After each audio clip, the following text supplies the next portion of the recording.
bara nagahaa bara quufaa bara gabbinaa rabbiin waa taasisu abtuu waaqillee bitaaguut. Mariin kunis rakkoo nageenyaa naannoo Oromiyaa keessa jiru akkaataa furuun danda'amu irratti kan xiyyeeffatedha. Marii kana kan qopheesse waajjira bulchiinsaa fi nageenyaa magaalaa Adaamaa fi dhaabbata miti mootummaa Fratello Humanitarian Organization jedhamudha. Dargaggoonni biyyattii keessa jiran nageenya fiduufis nageenya booressuufis humna guddaa waan qabaniif dargaggootaa fi dubartoota irratti xiyyeeffachuun hojjechuun barbaachisaadha. Kanaafis abbootiin amantaa mana amantaa isaanii keessatti waaqa kadhachuunis ta'e amantoota isaanii barsiisuuf gahee isaanii ba'achuu akka qabaniif deeggarsa adda addaa gochaa akka jiran kan dubbatan Aadde Saartuu Shamsaddiin hooggantuu olaanaa dhaabbata Fratello Humanitarian Organizationidha. Dhaabbanni keenya FHO'n dhaabbata gargaarsa mootummaa Ameerikaa USAID waliin ta'uudhaan waltajjiilee garaagaraa gaggeessaa turre. Waltajjiin keenya kan afuraffaa kuni kan irratti xiyyeeffate haala rakkoo nageenyaa amma sadarkaa naannoo Oromiyaatti argamuuf abbootiin amantaa furmaata maalii laachuu danda'anii akka ifatti wal mari'atan. Keessayyuu namni akkuma beekamu biyya keenya keessa namni amantiin hordofne hin jiru. Akkasumallee ta'ee rakkinni kan mul'atu hordoftoota amantaarraa maaliif ergaa hawaasni keenya parsantii 98 ol nama amantaa hordofu ta'e akkamitti namni tokkoon yoo akkam xiqqaate torbaanitti guyyaa tokko mana amantaa sadhaquun isaan oolu. Abbootiin amantaa kun nageenya irratti shoora mataa isaanii bahuu qaban jenneeti yaanneeti. Maaliif yeroo namni tokko followeriin amantaa sanaa takka immoo hirmaataan amantaarraa dhufe kun mana amantaa isaatti deebi'e hordoftoota mana amantaa isaa akka barsiisu.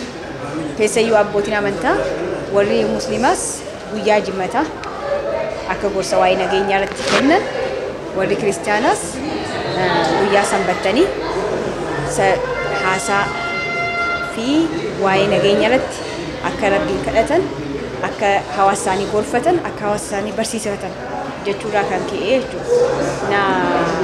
Ala walumaa galatti kaayyoon keenya dubbiin keenya inni ijoon rakkoo nageenyaa wal qabatee akkasumallee rakkoo hawaasummaa wal qabatee sadarkaa naannoo Oromiyaatti mul'atan irratti kan marii gochaa jiru. Rakkoo nageenyaa qabatamaa naannoo Oromiyaa keessa jiru akkamiin jijjiiruu dandeenya? Abbootii amantaa cinatti dargaggoota miidiyaa hawaasaa irratti hirmaatanii rakkoo kana furuuf gahee isaanii akka bahaniifis gochaa jirra kan jedhan waajjira bulchiinsaa fi nageenyaa magaalaa Adaamaatti itti gaafatamaa dhimma amantaa fi amantaalee obbo Gaarra Dawda Museeti. Social media rakkoo biyya keenya babal'isaa jira.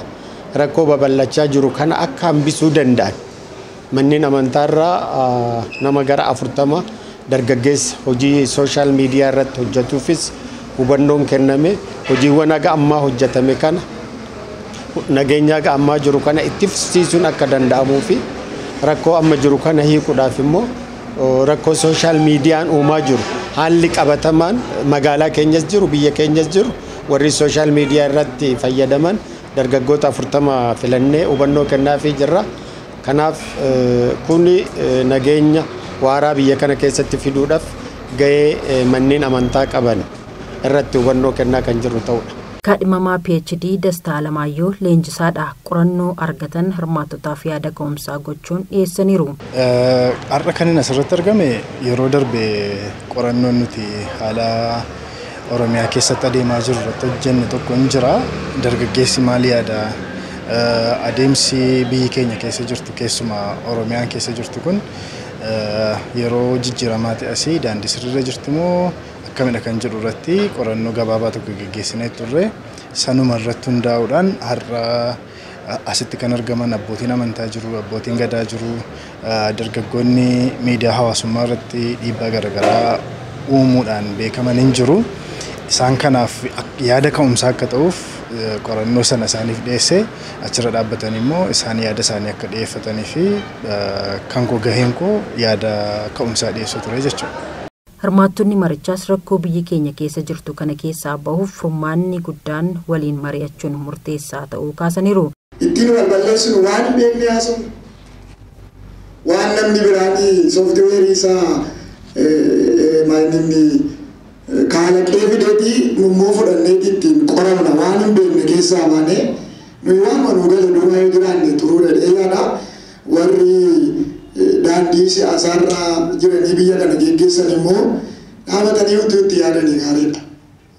Itti yaadanii ba'ees sababiin isaa kan isaan bulchanii kan bulu saba kana kan irratti wal tumaa jiranii sinuma waan ta'eef margi kan dhumaa jiru boori yoo saba kana fixee maal akka inni bulchu adeemu rakkisaadha waan ta'eef kanaaf hundumti keenya iyyuu kana kiyaa ilaalcha keenya fooyyeffachuun gaariidha. Akka furmaataatti mariitu ga'ame anis itti waliin gala garuu waa'ee mariitti fayyaada tokko laadhee gara xumuraatti fide mariitu nuun gala isuma dhugumaa dubbachuu yoo ta'e sadarkaa biyya keenyaatti mariin akka moof mo'atamutti kan fudhatamu mariin aan akka beekutti moof mo'atamu otoo hin taane garaagarummaa yaadaa qaban irratti haasaanii gara furmaataatti dhufuudha.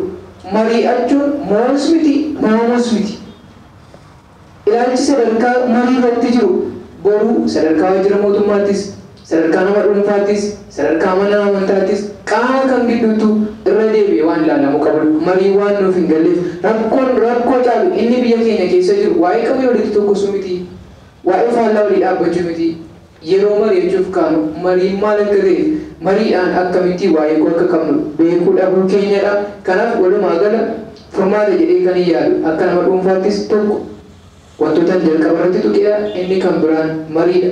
Gama miidiyaa hawaasaan dargaggoonni hirmaatan miidiyaa hawaasaa jeequmsaaf otoo hin taane nageenyaaf tokkummaa buusuuf itti fayyadamuu qabna jedhaniiru. Sooshaal miidiyaa kanarra namni kan fayyadame kallattii kamiin walitti duulaatiin hin jiru. Sooshaal miidiyaa jechuun walumaa galatti wanta ittiin bakka hin jirre irrallee bakka jirutti dubbii geesseetiin akkuma san immoo iyyuu ittiin gabayaa garaagara naa yaada itti wal jijjiiran jechuudha akka ofii kiyya yookaan itti ilaalu taate jechuudha. Gabayaa garaagara naa itti wal jijjiiran kana waan hin taane fidanii itti gurguruu osoo hin taanetti wooman taane sanuu fuudhanii gara biraa kaasanii darbu waan hin taane wanta ummatu fuudhanii biyya keessa fidaniitiin akkasitti ilaaluudha sooshaal miidiyaan immoo kallattii kanaan hubadhaan.